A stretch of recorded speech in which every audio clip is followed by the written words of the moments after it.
Good afternoon, ladies and gentlemen. Peter Racy here from Legacy of Expo 88 YouTube channel, and I have a surprise guest in this podcast, Jonathan Sriranganathan. Jonathan Sriranganathan. Yeah, just close.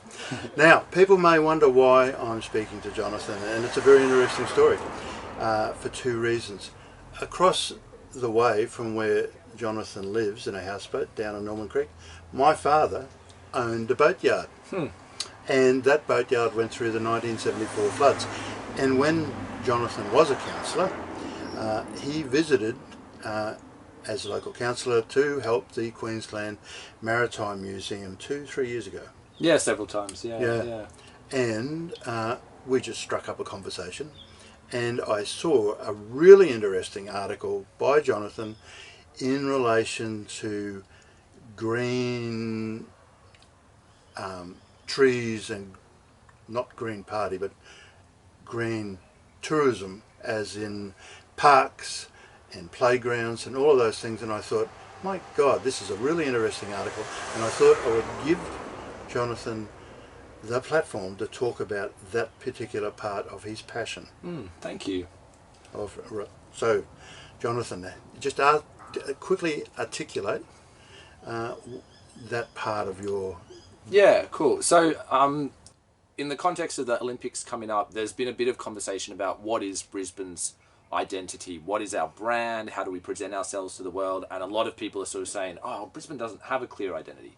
And on one hand, I don't necessarily think we need a really sort of simplistic, singular brand, but if we are to have one, I suggest that it should be around this idea of Brisbane as a forest city, or a sort of a really green metropolis, because that's something we have that Paris doesn't have, Los Angeles doesn't have. There are plenty of cities around the world that have casinos and shopping malls and, you know, big iconic buildings and landmarks or whatever. But actually, compared to most big cities, Brisbane still has a lot of large natural green spaces, bushland reserves like Toohey Forest and Mount Cootha within a short distance of the city centre. And then we also have an abundance of public parkland and sort of more open green spaces. So when you add all that together, and you've got these big bushland areas and these big parks, you've got some intact wildlife corridors like the creeks and some of those water bikeway corridors. And then you also have road verges that are wide enough to accommodate a lot of the street tree planting. So Brisbane roads, there's often a fair bit of space where you can fit a bit more greenery compared to some older cities where the buildings are right next to each other. So when you add all that up together, there's this potential there to create a city that feels really lush and verdant. And I think that's the thing that a lot of international tourists and visitors to our city would be more interested in. And I see this, you go down to South Bank and, you know, there's all these things to take photos of, and 90% of the tourists are taking photos of the ibis, or they're, you know, trying to find a brush-tailed possum late at night, because it's the wildlife and that sense of nature that people are so excited to see in a big city. And I do think that's something that sets our city apart from a lot of places. You are exactly right. And Singapore is an excellent role model that has gone down this path prior to your suggestion.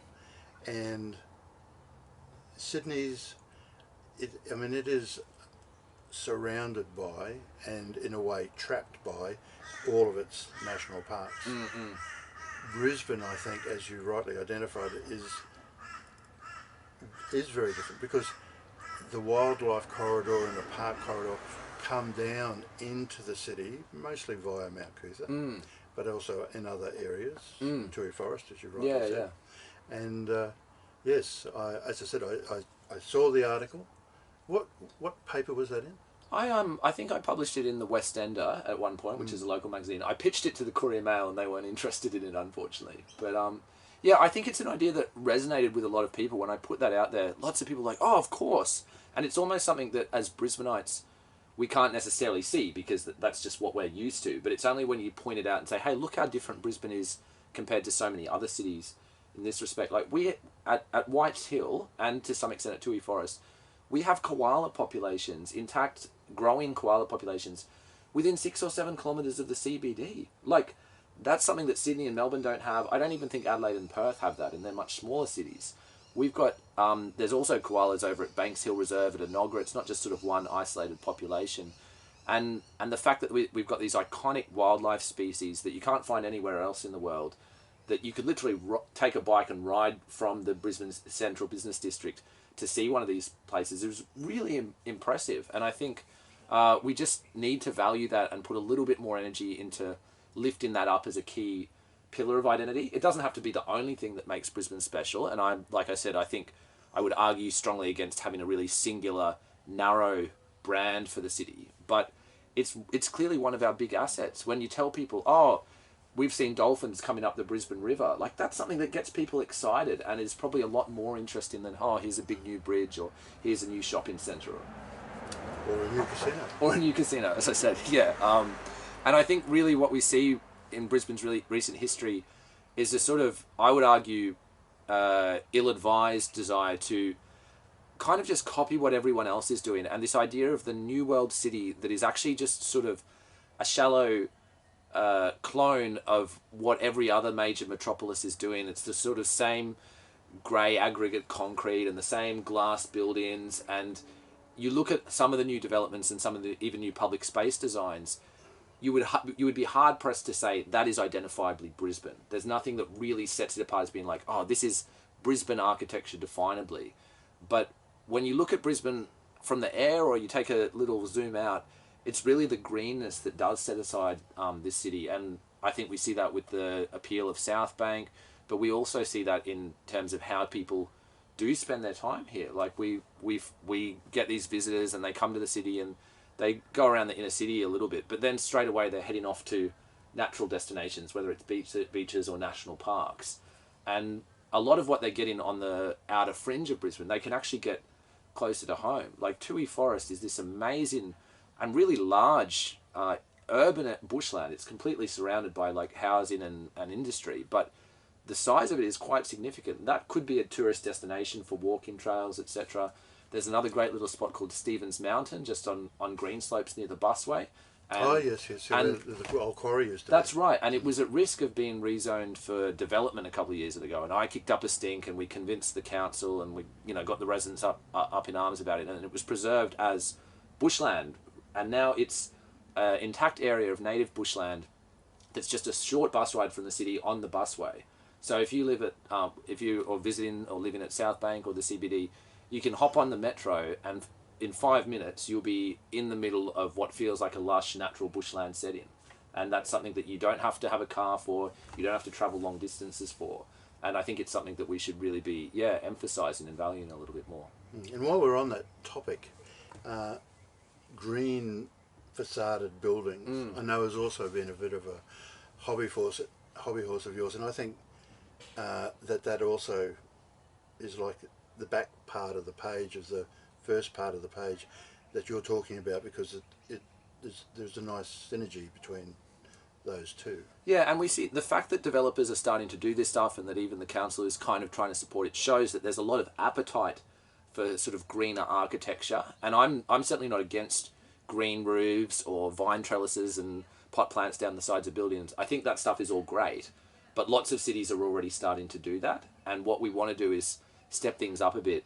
To be honest, like Singapore's done some amazing stuff, but when you look at the totality of it, actually, they've just done a really good job of telling a good story about a few projects in a few areas. And partly I think sometimes those green buildings are used for what we might call greenwashing, where you make it seem like it's a really big shift in architectural design, but you're literally just like sticking some vine trellises on the side of a building. So that's a great start, but let's go further and work out what it really is that people love about feeling close to nature. And I think a big part of the puzzle is a sense of active connection to wildlife and wildlife corridors. So we don't just want leafy green islands in the middle of suburbia. We want these places to be connected up to each other. And I think, about the way brush turkeys have spread throughout the city after they were almost hunted to extinction locally during the Great Depression. People were eating them because they couldn't get any meat. But they were up in Mount Cootha, and they were probably down in a few places on the suburban fringe. And they've managed to work their way along wildlife corridors and re-infiltrate parts of suburbia that they were absent from for 50 years. And they're a nuisance sometimes, but they're also iconic. Yeah, and there's a funny story about that. Was they populated Westend by flying across the river from St Lucia. Did they really? Yeah. I did not know that, but it makes sense, right? Yeah. Yeah. I mean, in Highgate Hill, there's a gully where echidnas were seen as recently as 2005, and I don't think they're there anymore, but that's not very long ago that an inner city suburb, literally stone's throw from the city centre, still had echidnas. Some residents report seeing fireflies in those gullies. Like, these are things that you cannot see in big, overdeveloped cities. That's something that Brisbane has to offer that the rest of the world is hungry for, I think. And at a time of sort of increasing urbanisation, and people are feeling disconnected from rural landscapes, and, you know, everyone's lives are increasingly stuck within the cityscape, to be able to say to people, look, this is something different, I think is really exciting for a lot of people. And I see that when even in terms of conversations about quality of life. And once people can afford their house and they've got good access to transport, the thing they start to ask for is green space. And Maserati, that's not exactly the right word, hierarchy of needs. Yeah, that Maslow's hierarchy of needs. Exactly. Yeah, and it's not even like, to be able to be connected to nature is pretty fundamental for people's mental health. And it's interesting watching, say, the development of Westend, where I was the councillor for 7 years. We've put all these people in new apartments, and they've got great access to, you know, the city, and there's a lot of art and music and cultural institutions. They're close to work and everything, and they still own cars. Why do they own cars? They don't need the car to drive to work. They still own cars so that they can drive to the Bushland Reserve, or drive out to Inaugural Reservoir, or get out of the city to connect to nature. Probably to go down to the Gold Coast. Yeah, that too. So I think it's interesting to see that, okay, this is what people are hungry for. Let's give them more of it and make that a feature of the city. Now, I know you've been around a lot, and I'm assuming that you know the name Laurie Smith. I can't say I do. Landscape architect for Expo 88. Right, okay, yeah. And his prime role, we'll just let this plane go over and I'll come back. Sure. That is noisy. We can talk about that too.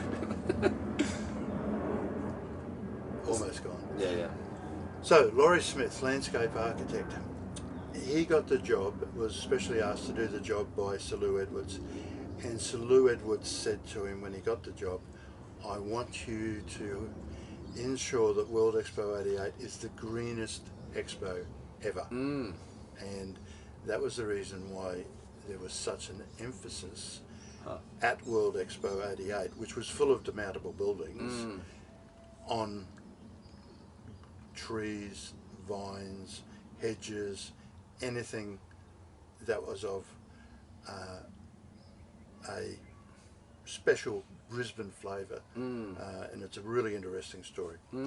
And with that, Jonathan has to go off to another appointment, and I'm hoping everyone has enjoyed this addition to the Legacy of Expo 88 podcast. Thank you and good afternoon. Thanks so much, everyone. See ya.